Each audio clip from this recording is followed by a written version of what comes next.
আসসালামু আলাইকুম। সবাইকে আবারও আন্তরিক শুভেচ্ছা স্বাধীনতার, এবং স্মরণ করছি হাজারো শহীদকে যাদের রক্তের বিনিময়ে স্বাধীনতা অর্জিত হয়েছে। বর্তমানের আমাদের সন্তানেরা, আমাদের ছাত্র সমাজ আজ একত্রিত হয়ে হাজারো ছাত্রছাত্রী, সাধারণ জনতা, শ্রমিক, কৃষক, সব লেভেলের সকল শ্রেণীর মানুষ মিলে একটা সফল অভ্যুত্থান করতে সফল হয়েছেন। আলহামদুলিল্লাহ, সকল প্রশংসা আল্লাহ সুবহানাহু ওয়া তাআলার। এই ব্যাপারে কোনো সন্দেহ নেই যে আমাদের ছাত্ররা, আমাদের সন্তানেরা এবং আমাদের সকল পেশার, সকল বয়সের মানুষ মিলে একটা গণ অভ্যুত্থান সফলভাবে সম্পূর্ণ করেছে। এই জন্য সকলকে জানাই আন্তরিক শুভেচ্ছা এই ফ্যাসিস্ট সরকার থেকে মুক্ত করার জন্য। আজকের আমাদের বিষয় হচ্ছে যে অরক্ষিত স্বাধীনতাই হচ্ছে পরাধীনতা। কথাটা আমার না, কথাটা হচ্ছে বাংলাদেশের একজন মুক্তিযুদ্ধের সেক্টর কমান্ডারের লেখা বই থেকে নেওয়া একটা উক্তি। কেন আমি কথাটা বলছি তা ব্যাখ্যা করছি। যখনই কোনো দেশের শাসক, রাষ্ট্রনায়ক নিজেকে সব কিছু আইনের ঊর্ধ্বে মনে করে দেশের নাগরিকের মৌলিক চাহিদা, নৈতিক অধিকার, ন্যায় বিচার খনন করে এবং তার পোষ্য কিছু লোক ছাড়া সকলেই রাষ্ট্রীয় সুবিধা, ন্যায় বিচার থেকে বঞ্চিত হয়, তখনই সেই দেশের মানুষ একটা না একটা সময় দেয়ালে পিঠ থেকে গেলে সেই রাষ্ট্রের সেই স্বৈরাচার শাসককে উৎখাত করেছে। এটাই পৃথিবীর ইতিহাস। তবে স্বাধীনতা অর্জন করার চেয়ে স্বাধীনতা রক্ষা করাই অনেক কঠিন, এটা ইতিহাস আমাদের শিক্ষা দেয়। আজকে কিছু বিষয়, খুব গুরুত্বপূর্ণ কিছু বিষয় কথা বলবো। এই বিষয়গুলো আমাদের যারা অভ্যুত্থানের সাথে সরাসরি যুক্ত তাদের জন্য খুবই গুরুত্বপূর্ণ। আমরা যুগ যুগ ধরে দেখে এসেছি, যখনই শাসক তার ক্ষমতার প্রয়োগ করেছে তখনই তাকে উৎখাত করা হয়েছে। এটা ইসলামী শাসনতন্ত্র দেখা গেছে। খোলাফায়ে রাশিদিনের পর উমাইয়া খিলাফত আসে, তারা যখন জুলুমের চরম পর্যায়ে পৌঁছে যায় তখন তাদেরকে উৎখাত করে আব্বাসীয় খিলাফতদের প্রতিষ্ঠা হয়। তাদেরকে উৎখাত করে তারা যখন মজলুমদের আর্তনাদ সীমা পার করে যায় তখন তাদেরকে উৎখাত করে ফাতেমীয়, তাদেরকে উৎখাত করে সালাউদ্দিন আইয়ুবী এবং তাদেরকে উৎখাত করে উসমানীয় খিলাফত। এভাবে একের পর এক অভ্যুত্থানের মাধ্যমে ইসলামিক শাসন ব্যবস্থা যেভাবে পরিবর্তন হয়েছে। নিকট অতীতে যদি আমরা দেখি, অক্টোবর বিপ্লব, রাশিয়ার যে গণ অভ্যুত্থান হয়েছিল, যা হয়েছিল 1917 সালের অক্টোবর মাসের 17 তারিখ, যেটা তৎকালীন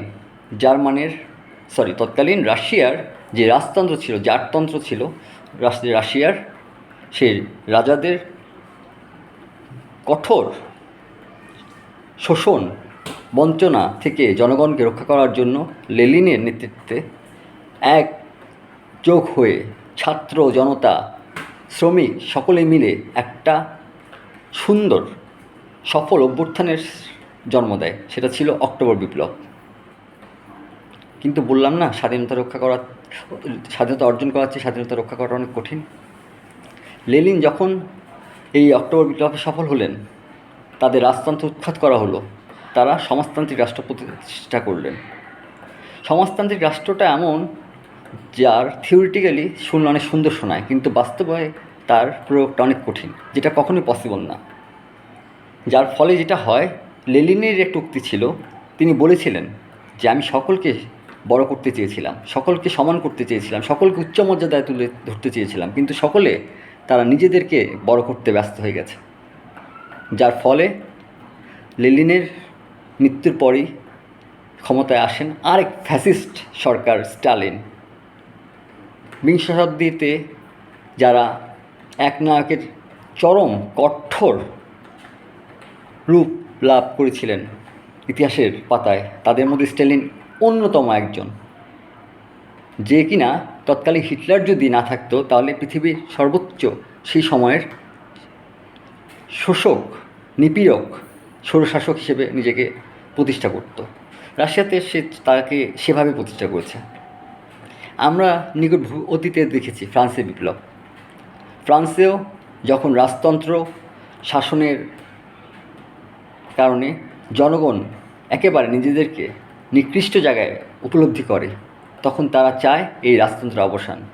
তখন ফ্রান্সের রাজারা একটা প্রহসনের মাধ্যমে, একটা ইলেকট্রিক পদ্ধতির মাধ্যমে, গভর্নর মাধ্যমে তারা চেয়েছিল তারা তাদের কাঠপুতুল সরকার গঠন করে রাষ্ট্র পরিচালনা করবে, কিন্তু জনতা তা হতে দেয়নি। তারাও একটা সফল অভ্যুত্থান করেছিল ফ্রান্সে, যেটার মাধ্যমে তারা ফ্রান্স বিপ্লব নামে পরিচিত। কিন্তু কিছুদিন পরে সেই বিপ্লবটাও ধূলিসাৎ হয়ে যায় নেপোলিয়ন বনাপার্ট এর মাধ্যমে। নেপোলিয়ন বনাপার্ট হয়ে যান ফ্রান্সেরই এক নায়ক। বাংলাদেশের ইতিহাসটাও ঠিক একই রকম। ব্রিটিশরা 1757 সাল থেকে শুরু করে 1757 সালে পলাশির যুদ্ধে জয়লাভের পর থেকে পুরো উপমহাদেশে ব্রিটিশ শাসন প্রায় 200 বছর 1947 সাল পর্যন্ত পরিচালিত হয়। তারা যখন প্রায় 200 বছর কঠোরভাবে আমাদের নির্যাতন করেছে, আমরা তাদের কাছ থেকে স্বাধীন হতে চেয়েছি। মুসলিম, হিন্দু, দলমত নির্বিশেষে সবাই মিলে অসংখ্যবার চেষ্টা করে অবশেষে 47 সালে যে দেশ পেলাম আমরা, সেটা ভাগ হলো দুটো ভাগে, এক মুসলিম আরেক হিন্দু। ইন্ডিয়ার হলো হিন্দু জাতীয়তাবাদের নামে ইন্ডিয়ার জন্ম হলো, মুসলিম জাতীয়তাবাদের নামে জন্ম হলো পাকিস্তানের, যার আবার দুটো ভাগ ছিল, ইস্ট পাকিস্তান, ওয়েস্ট পাকিস্তান। আমরা তখন তখনকার তৎকালীন সময় যারা আন্দোলন করেছিল, ব্রিটিশ বিরোধী আন্দোলন, তৎকালীন সময় যারা সেই আন্দোলনের নায়ক ছিল, আমরা তাদেরকে তো ভুলেই গেছি ইতিহাস থেকে, আল্লাহ মাফ করুক আমাদের। তারা ভেবেছিল যে তারা হয়তো শোষকের হাত থেকে মুক্ত হয়েছে, একটা স্বাধীন রাষ্ট্র পেয়েছে, মুসলিম রাষ্ট্র পেয়েছে, যার মাধ্যমে তাদের নিজেদেরকে আর অত্যাচারিত হতে হবে না, মজলুম হতে হবে না, অত্যাচারের শিকার হতে হবে না। কিন্তু সেই বছরই বাংলাদেশে ঢাকা ইউনিভার্সিটিতে দেওয়া মোহাম্মদ আলী জিন্নার এক ভাষণে আমরা বুঝে যাই যে না, আমরা আসলে স্বাধীন হইনি। তিনি যখন বলেন যে উর্দুই হবে পাকিস্তানের একমাত্র রাষ্ট্রভাষা, তখন বাঙালি জাতি এক মুহূর্তে বুঝে যায় যে আমরা এখনও স্বাধীন হইনি।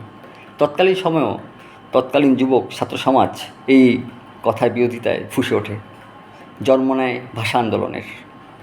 বাঙালি প্রথম জাতি যারা ভাষার জন্য রক্ত দিয়ে নিজের ভাষাকে প্রতিষ্ঠিত করেছিল। পাকিস্তান সরকার কিন্তু তার কিছু বছর পরে বাংলাকে রাষ্ট্রভাষার স্বীকৃতি দেয়, কিন্তু তাদের যে দমন নিপীড়ন, তারা বুঝে গিয়েছিল তারা নিজেদেরকে এলিট শ্রেণী এবং বাঙালিদেরকে নিচু শ্রেণী মনে করাতে তারা দিনকে দিন বাঙালি জাতির উপর অনেক বড় একটা অত্যাচার স্টিম রোলার চালায়, যার ফলে তৎকালীন ছাত্র সমাজ, তৎকালীন রাজনীতিকরা, বাংলার অনেক বিখ্যাত রাজনীতিক, একে ফজলুল হক থেকে শুরু করে মৌলানা ভাসানী থেকে শুরু করে অনেক বিখ্যাত লোক মিলে পাকিস্তানের বিরুদ্ধে ঐক্য গড়ে তোলার চেষ্টা করেন। পাকিস্তানের বিরুদ্ধে ঐক্য গড়ে তোলেন এই কারণে, কারণ তারা বুঝেছিলেন যে পাকিস্তান থেকে মুক্ত না হলে আসলে আমাদের স্বাধীনতা আসবে না। সেই স্বাধীনতার সংগ্রামের মধ্যে শেখ মুজিবুর রহমান ছিলেন। তিনি একজন ভালো নেতা ছিলেন, কিন্তু ভালো শাসক হয়ে উঠতে পারেননি কখনই। যখন এই সেই 52 ভাষা আন্দোলন থেকে শুরু করে ডে বাই ডে আমরা শোষণ হচ্ছিলাম, লাঞ্ছিত হচ্ছিলাম, আমাদের মেধা থাকা সত্ত্বেও পাকিস্তান আর্মিতে আমাদের 5%-এর বেশি কোটা লোক চান্স পেত না। পাকিস্তান গভর্নমেন্টে আমাদের প্রতিনিধিত্ব খুব কম ছিল, পার্লামেন্টে তো আমাদের প্রতিনিধিত্ব ছিলই না। 69-এর নির্বাচনে যখন মুসলিম আওয়ামী লীগের জয় হয়, তখন তারা সেটা মেনে নিতে অস্বীকার জানায়, এবং এর ফলে বাংলাদেশে তখন বাঙালিরা পুরোপুরি বুঝে যায় যে তাদের স্বাধীন হতেই হবে। এর ফলে আমাদের সেই কাঙ্ক্ষিত বিজয়ের সময় চলে আসে 1971 সাল। দীর্ঘ 9 মাসে রক্তক্ষয়ী যুদ্ধে আমাদের মুক্তিযোদ্ধাদের কারণে একটা বীর যুদ্ধের মাধ্যমে আমরা স্বাধীনতা অর্জন করি 16 ডিসেম্বর। সেদিনও যারা ছাত্র ছিল, যুবক ছিল, তরুণ ছিল, তারা ভেবেছিল যে আমরা স্বাধীন হয়ে গেছি, আমরা আমাদের স্বাধীনতা পেয়ে গেছি, অত্যাচার থেকে রক্ষা পেয়ে গেছি, হয়তো আর আমাদের দেশে কেউ শোষক হবে না, কেউ জুলুমি শিকার হবে না, কেউ মজলুম হবে না, কেউ হবে না এরকম পাকিস্তানিদের মতো বর্বর আমাদের জনতার উপরে। আমাদের জনতা মৌলিক অধিকার পাবে, তাদের সেই আশাই ছিল। কিন্তু কি দেখা গেল, যে আমাদের যে স্বাধীনতা সংগ্রামী যে নেতারা ছিলেন তাদের মধ্যে সকলকে সরিয়ে দিয়ে রাষ্ট্র ক্ষমতায় আসলেন শেখ মুজিবুর রহমান। তিনি একজন ভালো নেতা ছিলেন, একজন ভালো শাসক হতে পারতেন যদি তিনি জনগণের পাশে থাকতেন, কিন্তু তিনি তা করলেন না। তিনি জনগণ থেকে দিনকে দিন বিচ্ছিন্ন হতে থাকলেন এবং জনগণের যেই জুলুমের শিকার হচ্ছেন সেটাকে তিনি ইগনোর করতে থাকলেন। এমনকি মুক্তিযুদ্ধের সংগ্রামে তার যে কাছের লোকজন ছিল, তাজউদ্দিন আহমেদ, সৈয়দ নজরুল ইসলাম সহ 4 নেতা, তারাও একটা সময় তার কাছ থেকে দূরে চলে যায়, কারণ তাদের আদর্শের সাথে শেখ মুজিবের আদর্শ কখনো মিল হচ্ছিল না। শেখ মুজিবুর রহমান যখন বুঝতে পারলেন যে এই দেশের মানুষজন জেগে উঠেছে তাদের অধিকারের জন্য আবার, তখন তিনি বাকশাল ডিক্লেয়ার করলেন। বাকশাল, বাংলাদেশ কৃষক শ্রমিক লীগ, এক দেশ, এক রাজনৈতিক দল, এক নায়ক, মানে আজীবন তিনি ক্ষমতায় থাকবেন, কোনো পদ অন্য কোনো রাজনৈতিক দল থাকবে না, সেটাই ছিল বাকশাল।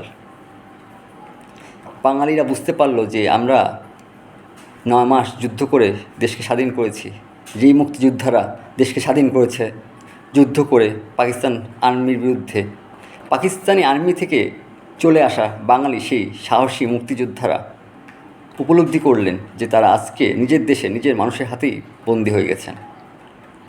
উল্টো দিকে ভারত থেকে প্রশিক্ষিত মুজিব সেনা নামে আরেকটা দল, যারা মুক্তিযুদ্ধে অংশগ্রহণ না করেও মুক্তিযোদ্ধাদের চেয়ে বেশি ক্ষমতা এবং বেশি প্রাধান্য পাওয়া শুরু করলো, তখন বাংলাদেশ সেনাবাহিনীর মধ্যে একটা অস্থিতিশীল পরিস্থিতি তৈরি হলো। তারা চাচ্ছিল একটা স্বাধীন দেশ, স্বাধীন রাষ্ট্র, যেটার জন্য তারা নিজেদের পরিবারকে, নিজেদের জীবনকে বাজি রেখে যুদ্ধ করেছিল। সেই মুক্তিযোদ্ধাদের হাতেই আবার সংগঠিত হলো 75-এর 15ই আগস্ট। তারপর বাঙালি জাতি শুধু আশাই করে গেছে যে সেদিনও মিষ্টি বিতরণ হয়েছিল, সেদিনও মানুষ খুশি হয়েছিল যে আমরা হয়তো একটা কঠোর শাসক ডিক্টেটরের হাত থেকে মুক্ত হয়েছে। তারপর আবার 3রা নভেম্বর খালেদ মোশাররফের নেতৃত্বে আরেকটা অভ্যুত্থান হয়। খালেদ মোশাররফ হয়তো চেয়েছিলেন শাসন ক্ষমতায় এসে রাষ্ট্রের দায়িত্ব নিতে, কিন্তু তাকে মানুষজন ভারতের দালাল মনে করে তাকেও ক্ষমতাচ্যুত করা হয় এবং কর্নেল তাহেরের নেতৃত্বে আরেকটা অভ্যুত্থান ঘটে, অভ্যুত্থান ঘটে, যেটা রূপ নেয় নভেম্বরের 7 তারিখ সিপাহী জনতা বিপ্লব নামে। সেই সময় তৎকালীন সেনাবাহিনীর প্রধান জিয়াউর রহমান ছিলেন গৃহবন্দী, তাকে মুক্ত করা হয় এবং মানুষ ভাবে যে আমরা আবার মুক্ত হয়ে গেছি। কর্নেল তাহের ছিলেন একজন বামপন্থী সমাজতান্ত্রিক নেতা, যার সাথে জিয়াউর রহমানের আদর্শের কোনো মিল ছিল না, যে কারণে জিয়াউর রহমান কখনোই বাংলাদেশকে সমাজতান্ত্রিক রাষ্ট্রে পরিচালিত করতে চাননি। কিছুদিন পরে জিয়াউর রহমানকেও হত্যা করা হয়। এইভাবে ক্ষমতায় আসেন এরশাদ। 90-এর সেই অভ্যুত্থান, যেটা আমার এখনও মনে আছে, সেই অভ্যুত্থানের মধ্য দিয়ে মনে হয়েছিল যে এবার মনে হয় আমরা গণতন্ত্রের মুখ দেখব, এবার মনে হয় আমরা শান্তির মুখ দেখব।